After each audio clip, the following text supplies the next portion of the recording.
Welcome back to the It's Only Kids Football podcast, the place dedicated to helping you master your emotions so you don't send your kids into therapy later down the line. Today we have a massive episode lined up. Our guest worked his way from non-league all the way to the Football League without ever setting foot in an academy. Now he's a specialist striker coach and the founder of Goalman, training everyone from grassroots youngsters to Premier League talent. He's here today to break down the secrets of scoring goals, how you can actually teach that skill to your players, and how to give young attackers the ultimate edge in front of goal. For those of you who use Football DNA, you can find some of Dan's drills on the app and website. As always, I've got my co-host and assistant manager Mike Clark right here with me to ask the tough questions and get you the answers you need for your next training session. Dan Holman, welcome to the show.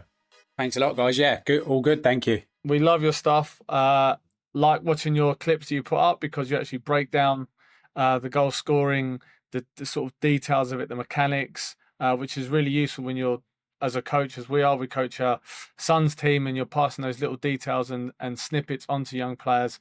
And it is really an art form, and it's all about the different steps that it takes to get to scoring the goal. It's not just about the finish. So love your content. I'm really excited to have you on and talk about that kind of stuff. Now, myself, I've been working really hard with my son on like ball striking. Not that I'm great at it, but kind of been listening and watching stuff like you put out there and other people that put out there, trying to pass that information on to him. So, and we've got some goal scorers in our team, so they're all going to be out there listening to this episode, trying to pick up some bits. So, bit of an overview to begin with. What do you think the key skills that a goal scorer needs, and how do you break those elements down so that you can coach it? Because there's one thing knowing them, but then being able to break it down and pass it on. So what are those key elements that makes up a goal scorer? Yeah, I think it's difficult. And I think to begin with, like, say, for example, when I was growing up, not being in that academy system and not having that coaching, it was like, right, as simple as like, what do I need to do to strike that ball well? And I'm down the park, hitting it against the wall, dragging it a bit. Okay, like, how can I hit that straight? Just working on that technique. You look at like Harry Kane, for example, now, and I think he's a great example to all kids. Not that he didn't have a lot of ability anyway, and he was obviously at Tottenham, which is a great academy anyway. But it's like you can clearly see that he has worked on that craft of striking that ball. If you take that goal he scored for England the other day, where he shifted it into the space, and I think and what I focus on with players is that moment where he shifted it out his feet and he's not even looked up, is that split second where he's thinking, right, I'm going to wrap this in the front post. I know that I can't get this back across the goal. I mean, I'm not speaking for Harry, but I'm saying maybe this is what he's thinking. Like the angle's too wide for me to go back across the goal and there's too many bodies. So I'm going to hit it hard and true into that front post area and sort of hope that I hit it clean and the keeper can't get there. And it's sort of that giving the players, first of all, the technique. So depending on their age, can we work on the technique so you're confident to strike it with your left, strike it with your right, strike it from different positions. And then as they progress in age, giving them the situations to understand when and where to choose those techniques from. And obviously there's a lot of different nuance to it, but that's the sort of philosophy in trying to give them the technique, get them to understand the situations, and then really it's down to them in their games, their training, to be brave enough and to have that brain to do it. There's obviously a lot of instinct with it, in terms of, I think the instincts come from just understanding the flight of the ball if it's crosses and being able to judge that flight well and time your runs and stuff like that. And then also understanding momentum of defenders, like when to maybe chop, when to maybe set the defender in and change direction, when to feeling where the keeper's going. I think they're sort of like a little bit intuitive, a little bit from, people just pick that up. Bit like where you see Messi just floating past people and you're thinking, how's he? You can't really coach that. It's just from their development, from the way the player sort of has in their brain. I think there's an element to that, to being an out and out top goal scorer. But I think in terms of just developing people to be a little bit better in front of goal and having a bit more confidence in front of goal, they're the sort of main pillars, the technique, and then gradually trying to build that understanding of when and where to use that technique. And then again, I think, not to go on too long on the first question, but I think that first piece where people talk about the individual development, oh, there's no pressure, or there's no, if I'm doing reps with a player and there's no keeper or there's no defender, we really work on that first, on that last second where you have made your decision, you do know what you're going to go for, and then can you execute the technique? And it's just the reps in that sort of second before the ball. Shift,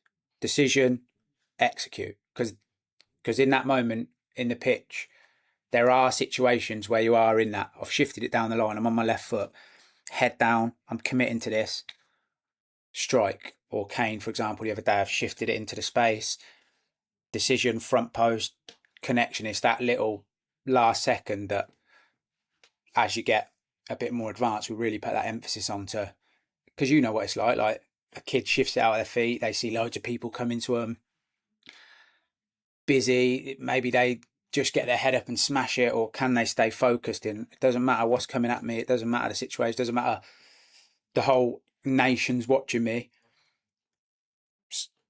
focus, execute. If it gets blocked, it gets blocked, but sometimes flies in.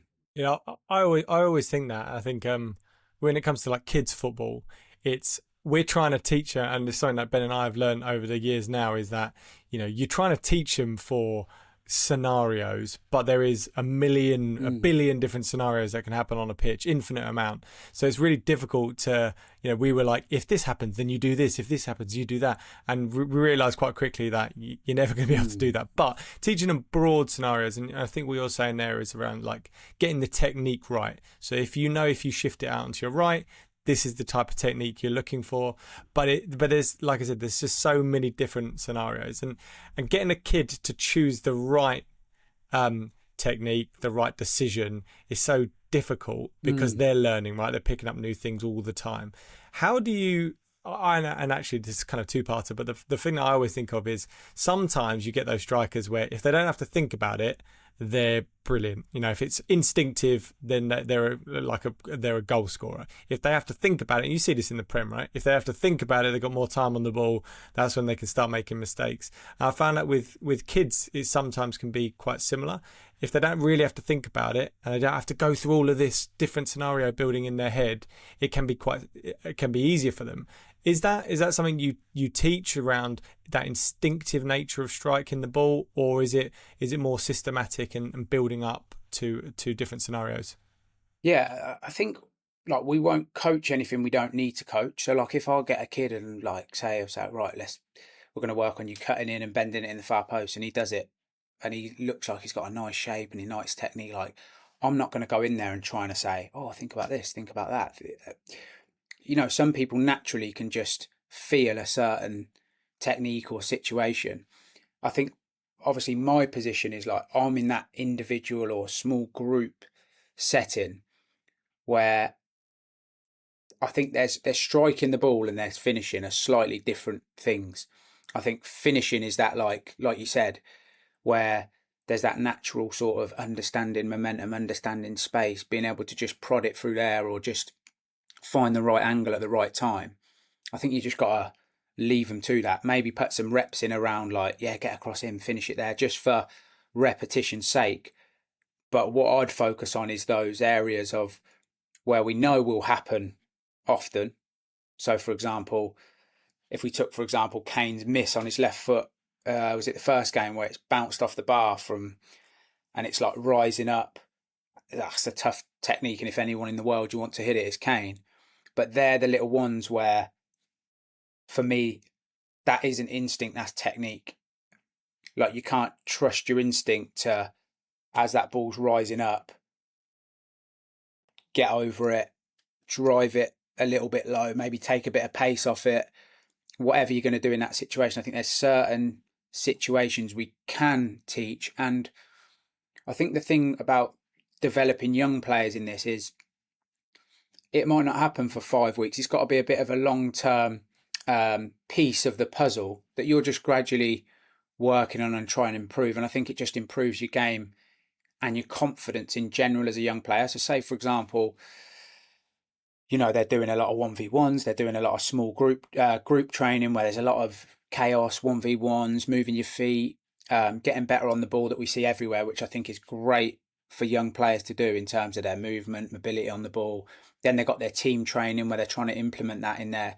I think the finishing element or the ball striking element, as you know from coaching your children's teams, sometimes you might go through a session and not really strike that many balls, depending on the practice and what they're doing. So I think it's just, I see it as just a little piece in their development. Maybe they come once a week, young players, and where we're just developing that technique. Can you drive it across goal? Can you whip it? Can you slide it? Can you dink it? Can you? And then as they do it for a year or 6 months and it's fun and enjoyable and there's competitions and challenges within the session, hopefully they start to implement that into the game, or an opportunity does come up in training where they're thinking, right, I'm going to drive this, bang. And then they develop that confidence to do it. But every player is different, right? Like sometimes it's going to take players a lot more and a lot more reps. Some players can just pick it up. And I think that's just being a good footballer. Like we can't just make a footballer. It takes, if we had that ingredients, do you know what I mean? We'd all be multi-millionaires. It's like there's a learning process. Some take it better. Some, I think, you know, athleticism plays a part, balance plays a part, all these different things. We just try and put that piece of the puzzle in for them. And if they become a centre-back or a centre midfielder, well, hopefully they can hit a diag well. They can wrap it through the lines well. They can deliver the ball well because they're just building good technique. And then as they get older and they're in these situations that we can look at analysis clips, we can look at the Canes, where there's certain situations we show them where these things happen regularly. Like it's not just a one-off instinct. He gets in this channel regularly and he does the same things and it works. Then it's trying to do enough reps and enough, paint the picture enough in their heads that when it comes to the game, they understand it, which is tough because there's pressure. There's do you know what I mean? There's a lot of pressure. But if you look at the different positions like wingers, 10s, 8s, strikers, there are certain things where a lot of goals happen and certain techniques that if they get it in their locker, it's going to be a big asset to them. Winger cutting in, whipping it in the far post. You always give the example of Robin. Like, yeah, he could go down the line, but he was just so good at getting on his left foot. And when he got on his left foot, whether he was just cutting in or kept travelling with it, he could just feel that far post. And how many goals did that get him? If we can help a player to feel confident to Lamine Yamal now, where he kicks it off the line, he just keeps travelling, he could just pass it into that far post. If we can develop that over a good period of time for them and give them the confidence to do it, it's a great asset for them to have. What it sounds like to me then is it's almost like you analyze what works in certain situations, practice that solution so that it becomes instinctive. And it's interesting that you're talking about this now because my son does boxing as well as playing football. And I went to watch him box on Monday, and he's kind of like, he's got all the sort of courage and bravery in the world, but in terms of like technical stuff and in terms of boxing, which I know nothing about, by the way, which I explained to him, he asked me, how do you think I did? And I was like, look, you went in there, I love that. And you were sparring a kid's bigger than you. But in terms of the technique, like, there's nothing there. And that's not your fault. We've gotten to this too quickly. You need to learn the fundamentals. And I said to him, our sons do lots of ball mastery stuff. So they can do in a match, without thinking, they do a bit of skill. And Iniesta, Maradona, whatever you want to call it, all the different skills, they just do that instinctively. And I said to him, why do you think about that when it happens? He's like, no, I just do it. And I was like, that's because you've sat somewhere or stood somewhere, you've done training session after training session after training session after training session, where you learn that skill. You isolate the skill, you learn it. Then you learn it under pressure. Then you use it under pressure so that when it happens in the moment, you don't have to think about it. It just happens, which is what I say to him with the boxing. the reason you're all over the place at the moment is because you haven't learnt the fundamentals, which I believe is what you're sort of expressing. Is like you think about what works in a situation. So when a player gets in that situation, that is what happens without them thinking. They'll be like, well, I'm in this position. This is what works. I've done it over and over and over and over and over again. And then it just happens. Exactly. Yeah. And it's almost like, again, taking Kane as an example, he's got, or De Bruyne, for example, they've got so many clubs in their technical bag that they just know, if I'm in this position, I'm going to wrap that across the keeper. If I'm in this position, I've got that little window there, I'm going to drive it. I don't think in that moment they're thinking, oh, which one shall I use? I think because they've built such good technique, they know what they're going to choose in that split second. And I think that development process is, can we build the technique? Because as you know, that ball striking, I mean, especially for me, when I was younger, it was like, you know, them lads that are like 12 and they can just shell it to the halfway line. There's just certain lads that have got technique. It's something you're not really taught. You're not really taught how to strike the ball, which is crazy because it's a massive part of the game. Maybe in academies you are and stuff. I wasn't taught because, with all due respect and no problem, most of the coaches haven't been a professional footballer and maybe don't have good technique. So how are we going to teach a lad or the right technique? We don't want to give them things that might not be right. Yeah, passing it, open the foot, you know, good way to pass, that's fine. But when it comes to like driving it or whipping it, or maybe we don't pass that on. And I think that's where they get, what from my experience, I'll get lads that are unbelievable feet, great technique, can't strike the ball very well because as they've developed, there's been a lot of ball mastery, there's been a lot of footwork, there's been a lot of 1v1s, like you just said about your son, Ben. And then they've got to play a bit of catch up on that striking of the ball and technical element, just like you said, which is a great example. I think that is it.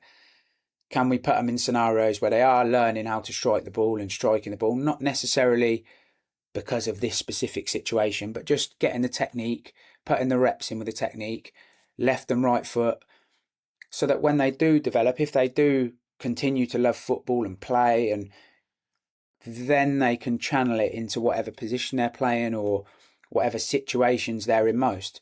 Like I said, it could be a cross, could be a stood up cross, could be a driven diag, could be finishing, could be half volleying, but they've got that fundamentals that they've learned or they're building to then diversify. That's the sort of way I see it. And I think just to finish on that one, who knows whether it's, you know, like they've then got to do it against players under pressure. And that's where I said about that last second is like once they get a yard, and they might not get a yard for 4 games, and their parent might be saying, I just can't execute it. And then once they do, then it's like, all right, can you now calm your mind, focus? Does it feel like you can just find that technique? And it's a bit of I work a lot on that sort of mental, what's the word? Clarity. Visualization. Yeah, that like, I always use the analogy of like a golf simulator where you hit the ball and you see that red line follow through the ball. Like, can you picture that as you bend it into the far post of where you just put the ball on that line or strike it through the tube or tunnel so it stays low? Like, can you have that little mental picture as you hit the ball just to set the ball off in the right trajectory, and then the rest will do the work? But it's that last second when you create some space of getting the right connection in certain situations. Quick break. Before we dive back into the episode, we want to take a moment to help you level up your coaching game with the help of Football DNA, the ultimate coaching platform that's been a game changer for us. What do we love about it? It's super easy to use, saves us loads of time, and best of all, it doesn't just show you how to set up a practice, it teaches you how to coach it properly. And that's the key. The sessions are put together by top level coaches. We're talking first team staff at clubs like Celtic, Crystal Palace and West Ham. Proper pedigree. You get videos, diagrams, full explanations, downloadable PDFs, and if you need it, a full 36-week training plan tailored to the age group you are coaching. Our lads have loved the sessions. It's made our lives easier, improved our coaching, and taught us loads. Now we genuinely look forward to training and developing our players. Check it out at footballdna.co.uk. That's footballdna.co.uk, or you can download the app. Just search Football DNA. Trust us now and you'll thank us later. When you've got a grassroots team, Dan, and you've got them for an hour a week in training, probably realistically you've got them for 45 minutes by the time you've actually got everything set up and they've stopped messing around. How you might be biased in this answer, but do you dedicate time each week to striking the ball, to getting your shots off, to visualization of actually attacking the goal? Is that something you should be implementing into your sessions every single week, in your opinion? I don't think so. Like, it's tough, isn't it? But I haven't ran a grassroots team. I coach, obviously, for our own business. I've got a 6-year-old, actually, little boy now, and we put on little group sessions and stuff. And my focus with them is getting up off the ground, 1v1s, managing the ball. So I think this is something they need to work on themselves personally. And obviously if you go outside to someone like me or a coach that can help you with it. But I think, how can you, again, you can maybe put them in a situation for 20 minutes at the end of a session, because everyone loves finishing and striking the ball, where we're saying, look, we want you to really focus on one cue. We want you to really focus on striking this ball across goal into that far corner. Imagine you got a tunnel on the end of your foot or whatever, and you're going to drive it through that tunnel. Let's see if we can get some good reps. Someone does a great rep. Brilliant. That's exactly what we want. Show me that again. But maybe there's a situation where you can do that and get a practice that allows a lot of reps, a lot of fun, a lot of competition, but it's very individual. So I feel like it's very difficult to then stop it, try and tweak technique, try and give them that. I think it is something that needs to be practiced on the side, especially when you've got so many players and kids. It's like, what's the bang for the buck? Like, how much are they going to take from that, rather than just being in a situation where they've got to sort of figure it out? I 100% agree with that. And because you've got some players in the team that can hit it clean and beautiful, and you've got other players that struggle with that, and also everyone kicks the ball differently. It's very, very hard. So my son, he struggled with striking the ball. He's very much the player you described. Ask him to do a sequence of skills, no problem. Ask him to wallet the ball, really struggled with it. We spent a lot of time doing it on our own, just me and him. And things he would do was he would collapse. So he'd almost bend down while kicking the ball. He'd step to the side. He would hit the ball with he would often get underneath it rather than going through it. All I kept saying to him was stay upright, step through the ball in a forward motion, stop collapsing. Like, you have to stay upright. If you stay upright, you're going to kick it. When you step to the side and when you collapse, you're literally taking all the power out of everything that you do.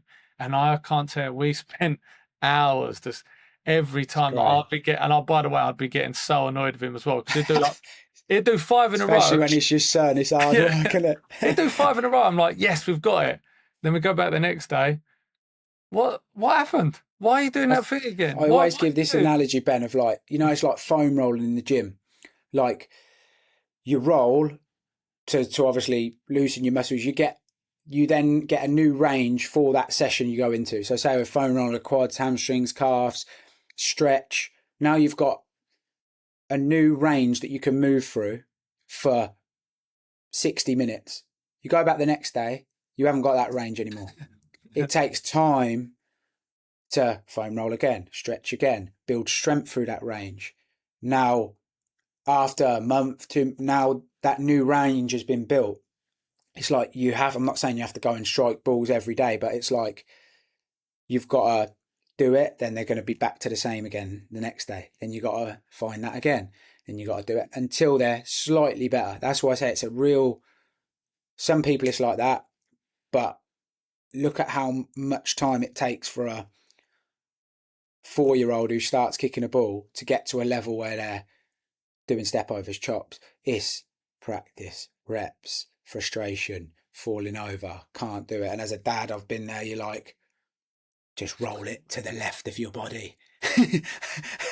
But they're just like, what is this? So I think it's the same. And I think there's also, not to get too deep, but I think there is, for example, your son, Ben, we don't know his physiology. Like, is it when he does that, he hasn't got the stability, or he's leaning to the left because he's trying to get away from, I don't know, a tighter right ankle, or I'm not into all that stuff, but I do think that plays a role of where people can just plant and strike it because they're well balanced, they're well organised, they've got good range. And some people have to work on it a little bit more to, like you said, find that, okay, reps. And I think, again, if I was you in that situation, Ben, I'm thinking, right, if he's struggling or he's dragging it, can I just put the goal right in front of him, like create a little constraint and just be like, I just want you to find a way to hit that goal. And he's just got to figure it out. Like, or if he can't drive across it, putting the goal just to the left and saying, you got to start through this channel here, but you've got to find a way to hit it over there, and just let him figure it out. Oh, that doesn't work. I can't do that. You know, I don't know. Once you get 10 in a row, I'll buy you new boots and just make. No, I can't do that. That's when let's start turning it on then. Yeah. We've spoken about ball striking, but what do you think, if you were to quickly sum up like the fundamentals of ball striking, what would you be saying to anyone who's striking the ball? This is how you hit a ball clean. What does your body need to be doing? I honestly don't look at it like that at all. Maybe that's right or wrong. I think football, you can't, I've been seeing loads of stuff on social media recently. I'm like, we've got to remember this is the game, like what we all grew up doing. And like, there was no individual coaches, and I do think it's a positive thing, but plant your foot here. No one taught me that. Like, plant your foot here, rotate like this, do this. And I've probably been guilty when I started of trying to get them to think how I was thinking, but I don't think in that moment you can do it. I think it's like, right, this is what we're trying to do. This is where we're trying to put the ball. In this situation, we're trying to whip it, or we're trying to drive it across goal. For example, the two main situations, allowing them to practice that, see what goes wrong, left and right foot, and then everyone's different. You know, I could give an analogy to one player, it doesn't work, and I've got to I'll give them another analogy, and they just get it. So I find it hard to answer that question because, like you said, everyone has a different strategy and a different way they think. I think it's about applying the constraints to what you want, and then being able to look and say, like, for example, if we're trying to drive the ball or cut across it like that diag or that driven shot into the far post, there's certain things like, you know, you got to come across that ball. You got to sort of, and again, this is my technique, but it helps players to do it. It's about, you know, driving across the ball, however they can visualize that. You know, like cutting across it. I always say your legs got to finish over there, and you got to release the ball before the leg. So you got to almost come across it, cut across that ball, so it goes like an arrow. When I'm teaching them to strike the ball, a lot of them keep dragging it. Then I'll say to them, right, go over there, just pass me the ball, drive it into me, hit it like a pass, zing it straight into my feet. So again, a lot of the time, the goal is like they put it on a pedestal. It's like it's a different technique when I've got to try and smash it in the top bin or hit the goal. And this always happens in like training in the pros. Like you do a finishing drill and the centre half's unbelievable. It's the same technique, but it's the mental. In a game, you wouldn't want that centre half taking that shot, you know, because he'd just smash it over the bar or whatever. But it's the same technique of driving that ball, cutting across it, driving it, just like you would a pass, hit a diag. We're just doing it into that bottom corner in this moment. Or whipping the ball. I think, again, it's finding the analogy that they can create the shape, not the technique. You know, put it on the train track. Imagine there was a train track that just went into that corner. Can you just push it along that line? Once they feel that, they can then organise their body in the way that works for them. This is my thought. And they can recreate that shape, recreate that technique. I always give the analogy of when it's that whipped far post. Say we're on the left of the box and we're cutting in and we're whipping it in the far post. I don't like the analogy of set it outside the post and bring it back in. And everyone says that. And maybe that works for some people, but I think it sort of creates the wrong picture in their mind. They sort of really try and open and spin the ball back round and it goes wide more than anything. I try and say to them, imagine we're running down the right wing here. So on the left-hand side of the box, imagine we were running down the right wing and you were just leaving that ball behind the defence in front of the keeper. You know, that no man's land, like dangerous delivery that the striker wants. Just imagine you're doing that. The defenders are in the middle of the goal. So as we're running down, say we're running across the edge of the box here and the goal's here. Imagine the back four are in the middle of the goal and the goalkeeper was just past the far post there. And you're just going to leave it in that space in between. And then they just relax and they almost just pass it in there. And I'm saying, that's all I want you to think about. When you shift it inside, just pass it in that area. And there's more of a relaxed shape than a wrap top bin. And that's just, so I think it's more just painting the pictures for them. Again, if it's a left foot, I see a lot of people when they go on their weak foot or left or right. One thing I do say is try and stay a little bit more open because everyone just folds inside. And then it ends up that one way it comes back into the keeper.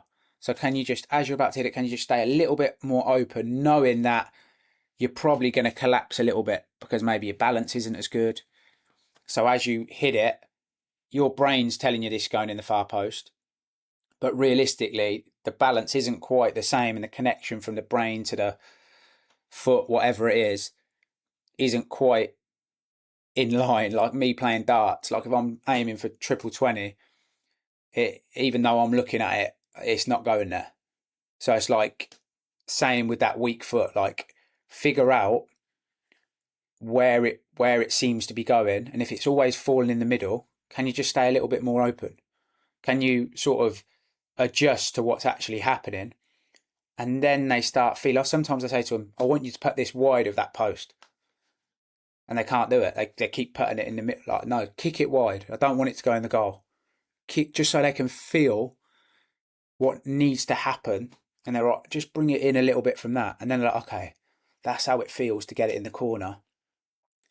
Until that feeling, until I've done enough reps that actually I don't need to sort of adjust for my poor technique now. I can feel that 20 and build that trust in yourself. Quick one for the coaches and volunteers listening. If you're sorting kits for a grassroots team, you'll know the pain. It's never as simple as it should be. That's exactly why Discount Football Kits exists. They supply quality football kits at prices that actually work for grassroots clubs. No nonsense, no hard sell, just reliable team wear that turns up on time and looks the part on match day. From full team kits to training wear for growing squads, everything's built to make your life easier. If you're tired of overpaying or overthinking kits, head to discountfootballkits.com and get your team sorted today. Go Cardless makes collecting payments simple with automatic direct debit. Membership fees come in on time every month without watching parents dig through their pockets only to find a crisp packet or race into the cash point while you wait in the rain. There's no more, I'll give it to you next week. You can just drop a link into your WhatsApp group and bingo, payments are sorted. It handles the admin too, automatically keeping track of who's paid, what's outstanding, and retrying any payments that didn't go through, helping your club keep a steady cash flow for pitch hire, kits, and equipment. You can even pause or adjust payments when families need flexibility, keeping your club supportive and inclusive. Go Cardless takes care of the money so you can focus on running great sessions and growing your club. Building up their confidence, not putting the goal on a pedestal, learning through repetition, that trusting your technique and trusting your ability, so giving them the trust to do that. You're going to learn more from yourself learning and doing than you are from someone dictating every little part of your technique and your play. So I think that will resonate certainly with a lot of people. And just in the interest of time, Dan, I've got another really pressing question, because all of this is amazing, right? The kids got the ball, they're learning how to strike the ball. They're going to, the more reps that they get, the more trust that they get, the more confidence they build, the more likely they are to either, zip in a brilliant ball or actually strike a ball on goal. But how do you get them the ball? The movement side of things is something that, especially at the younger age groups, because it's not the technique, as in like, this is how you strike a ball, this is where you should strike the ball from this side of the pitch, etc. It's something different. It's almost like it's a massive skill in itself. Absolutely. It's how do you teach them the right types of runs at the right types of time, and being able to trust almost that you're going to receive the ball if you're in the right types of space. Yeah, I think, again, complete transparency is it's not something I massively dive into, because again, I'm thinking, I do when they get older, I'm saying, right, in this situation, this is where can you put yourself in this position to receive the ball, or when this happens, make this run, but when they're younger, again, I'm just like lowest hanging fruit. Like, right, you can't strike the ball very well. Just like we spoke about there's so much nuance to it. Someone might look at one of my sessions and be like, it's just rolling the ball and talking to them, and then they're having another go at it and talking to them, and like, people are paying money to just watch him kick the ball at the goal. But that is the process of giving them the space, the time, the connection, the confidence to just how did that feel? Where did that come off your foot? Okay, let's try this time. Like, I think sometimes parents will take, because I've built enough trust now, but parents would take people to a session. They want to see intensity. They want to see running around. They want to see high energy. We want to see the coach being like a cheerleader and yeah, let's go, touch, play, turn, chop. And there's times for everything. I'm not saying that's wrong all the time. Sometimes I have sessions like that where we need to get something out of them. But I think from the movement perspective, to answer the question, it's like, okay, I think that comes from the coach watching the game and just seeing every game's different, right? Every game's different defense, especially in grassroots or young football. Like, there might be a defender who, all the space is on the outside, so they need to find a way to make a run on the outside, or, the player's out of position. So I always say, the biggest thing I say to them is, you need to be commentating in your mind. And this would probably say my biggest movement cue to them. You need to be commentating in your mind when you're playing. If the ball comes to me now, where's the space? If the ball comes to me now, where's the space? Because the ball is a distraction. If you're watching the ball, especially as an attacker, watching the ball, space is your best friend, not that ball. You need to know when that ball comes, if it comes to me now, where's the space? So it's got to be, if the ball comes to me now, where's the space? Okay, he's got the ball there. If he decides to play it to me now, okay, it's on my right shoulder. Yes, John, pass me the ball. Okay, he's not giving me it. If it comes to me now, where's in between, in this? And then there's those few moments where, like, yes, give me the ball, but space is on my right. Touch, I'm in, finish. So I think it's trying to give them that bird's eye view of the space is going to be where your opportunity comes from, and taking that touch into the space. I love that, Dan. I love that analogy as well, that the space is your best friend. I instantly pictured it being like, the space is your like one true love, and the ball is that almost toxic relationship where you have all the highs and all the lows of. You want it, but you need to know where you're going with it. Yeah, absolutely. I've got one for you as well, Dan. So this is something that I'm sure you teach, because it goes back to the confidence piece, right? You've got the best striker in the world. You're talking about Harry Kane, right? You got Harry. If he misses 2 or 3 chances, he's still going to go for more, and he's still going to probably get his goal. Haaland, great example. He has 1 or 2 chances in the game. If he misses 2 of them, he's going to score the third. When it comes to like younger kids or just people in general that aren't those absolute mega superstars, is when they've missed that chance, that sitter on 2 yards out, their head goes down. You can see it affects them massively, especially with kids. It's is there any tips and tricks that you can give to our audience around, forgetting the mistakes and just keep moving forward and being resilient? Yeah, again, it's tough, isn't it? Because we all miss a chance. We're disappointed. One thing I do in the mindset side of things that we do, because again, it's important, is like, okay, I always say to them, have you ever had a perfect game? Or let's say, has Messi or Ronaldo or had an absolutely perfect game? Like, every pass went to the right place. Every shot went exactly where they wanted it. They've not missed a chance. Everything they did. And they're usually like, Probably not. He's probably hit a shot and it's been saved. Or I was like, okay, great. So they've not had a perfect game. Have all those players won the Ballon d'Or? They'll be like, yeah, they've all won the Ballon d'Or. Okay. Would you like to win the Ballon d'Or one day? Yeah. Okay. So do you think it's realistic for you to expect your game to be perfect as a 10-year-old if Messi, who's won the Ballon d'Or, is the best player in the world, or Mbappe or whoever it is? Do you think it's fair on yourself to expect perfection? And they're like, no, probably not. So if we go into the game being free, saying, I'm going to make a mistake today, I might miss a chance, I might give the ball away, but that has no effect on me being man of the match. On me, that doesn't need to stop me like being man. Look at Messi last night. He can give so many examples to him. Misses a pen, finishes the game crying, so emotional, so happy, scores a goal. All the headlines are about Messi being the best and how he comes back. So it's just trying to give them that perspective, which takes time. And I always say, be perfect in the promises you make to yourself. Don't try and be perfect. What are the promises you're going to make yourself today? And that could be, no matter what happens, I'm going to play with a smile on my face. And when they miss that chance, can I be perfect in the promise? I said I was going to keep happy. I'm going to keep having shots no matter what happens. I'm going to keep making runs and reacting when I lose the ball. And that can go into their week as well, whether it's I'm going to practice for 20 minutes 3 times a week on my own in the garden. And if you can say to yourself at the end of the week, have I been perfect in the promises I made to myself this week?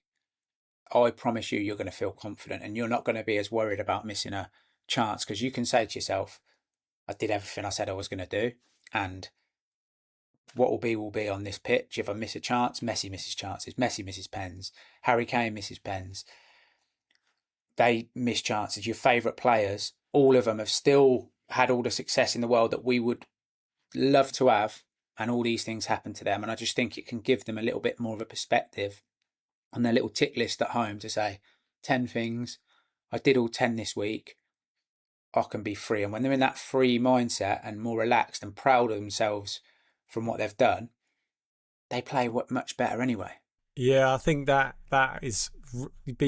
think that's really powerful stuff, and I think that will again resonate with a lot of people. And we actually had a question from one of our long-time listeners around nerves and suffering from their children or their son suffering from nerves. And I think that is a perfect analogy, because we're talking about striking and scoring goals and being resilient when you miss, but I guess that advice happens for a goalkeeper, for a defender, in any position. It's, be perfect in the promises you make to yourself. If that is, I'm just not going to give up, I'm going to play with a smile on my face, I'm going to, something that's tangible, that's achievable, that's in your control. What happens with the ball, it's most of the time it can be out of your control, right? And I think as a parent, it gives you a good window of helping your son or daughter as well, to be like, okay, so my son's George. Like, George, how do you think we did on that today? Oh, Dad, I think, I got a bit disappointed when I missed that chance. Okay, what did we say? What was one of your promises? You got disappointed. Did you still keep running? Yeah. Did you still keep tackling? Did you have another shot after that? Yeah. Great. Or vice versa. Did it affect you a little bit? Yeah. So you didn't quite get perfect in the promises because you let it affect you. Yeah. Okay. Well, next week let's try again. Let's try and forget it. And it's almost like that mini goal within a game that we know will have a, effect on their game in a positive way if they keep trying. And then obviously as a parent, because I know there's parents watching, it's like, can you create that environment? Because we want it for them, they want it for them, but we don't want it to be, we want to be able to have that conversation in the car where it's not stressful. Like, what are you thinking about this? Why, you got to shoot there. Because as you know, that everyone just switches off in that situation. Like, can you just have that good chat because you're in it together on the promises they've made? How did we get on with them today? It's not even about the missed chance. It's just about I thought you reacted great.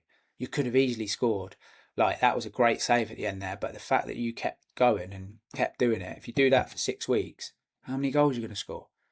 yeah, definitely, I'll get loads. And then now they're recreating the behaviour that is resilience and keeping going. That's, life goes beyond the pitch. That, just even for us in our work, like, right, what am I going to do this week? Have I done it? Yeah. Did I get the outcome I was looking for? Who knows? Like, maybe in a month's time I will.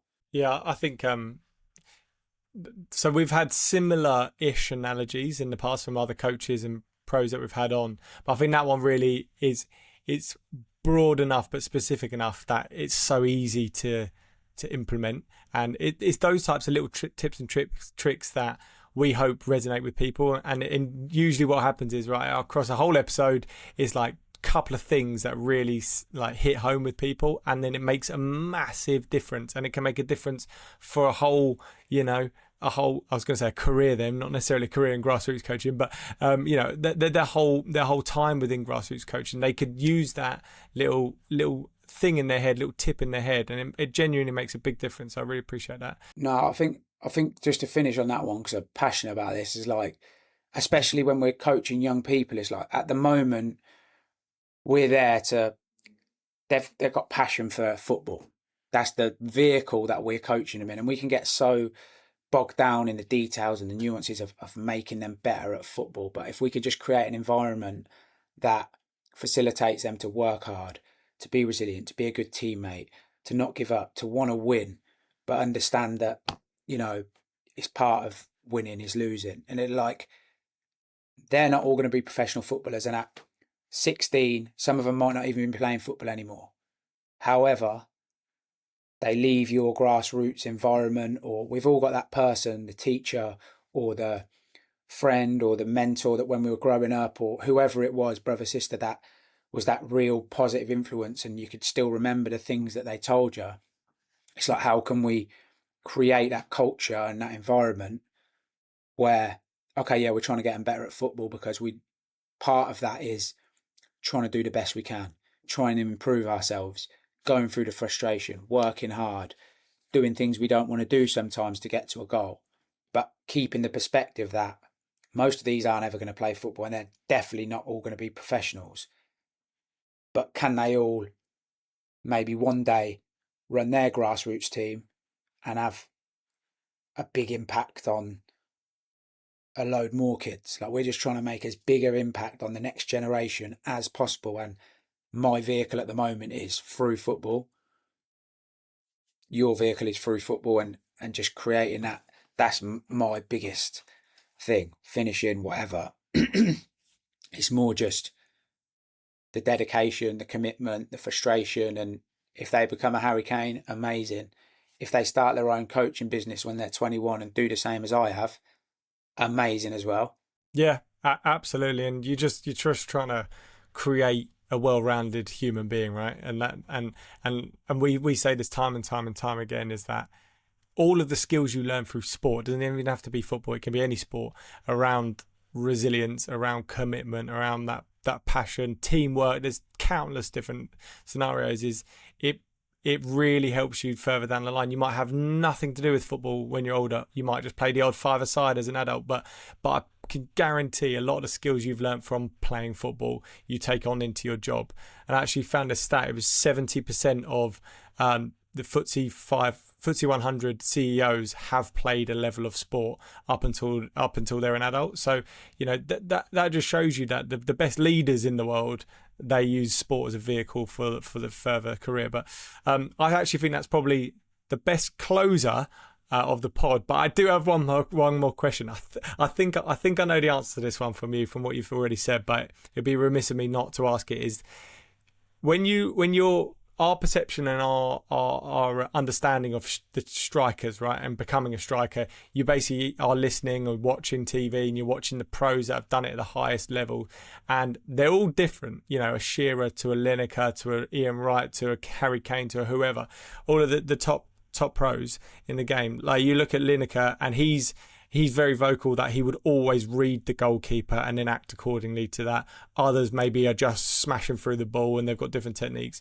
Do you, maybe at the younger age groups or the groups that you work with, are you spending much time on where the keeper's positioning is, reading the keeper, or is it more on the technique and striking through to certain parts of the goal? You know, Lineker's not been taught that, but now we've got all this footage and all the stuff that's available to us.